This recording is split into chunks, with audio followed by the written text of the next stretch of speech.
Sure. So my name's Cam Beaudoin. I'm an accessibility program manager. I help teams build strategies to build up their accessibility programs. I also host a podcast and live show on the business of disability inclusion accessibility called Normalize It. It's a weekly show.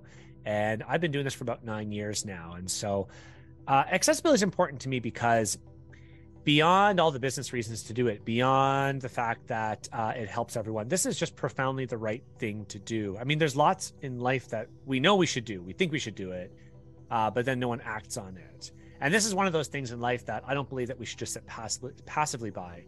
I think this is something that we profoundly need to just work on. And once you start working on it, it all of a sudden doesn't get so hard. I think there's a lot of internal biases that we tell ourselves that cause exclusions in our societies and in our own practices. So if we just get on board, I think this is really easy to do, and it doesn't take that much work.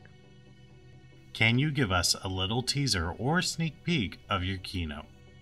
Absolutely. I mean, first off, I gotta say, I can't wait to be your keynote speaker, because it's something that's really interesting to me, which is, how does accessibility work into something that's really popular to talk about these days? What is the future of work, and how do we start to incorporate accessibility into that? There are business reasons to incorporate accessibility into your projects, and I really want to dive deep into that. I want to really talk about that, because I think there's a detachment between people who think, this is all, just for, social benefits or things like that. I want to get kind of nitty gritty into, how does this directly affect your business or your practice or your organization? And what are some of the outcomes that you can get out of that? So what should participants plan to take away from your keynote?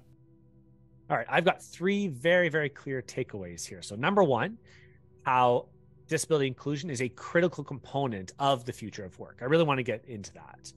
Number two, we're going to talk about some real world examples of how things over the pandemic changed a lot, right? So we're going to be talking about things like captions, things like virtual conferencing, or like just Zoom, like what we're recording on right now.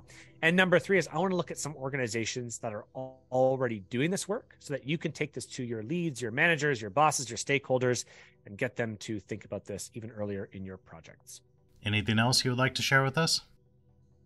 So if there's one thing I have to say, is that any objections that you get in your practice when you're trying to bring this up to organizations, like I said, stakeholders or leaders or something like that, if you get resistance, I want to say that that's normal. The people that you speak to, this may be the very first time that they've heard of the word accessibility or even spelled it.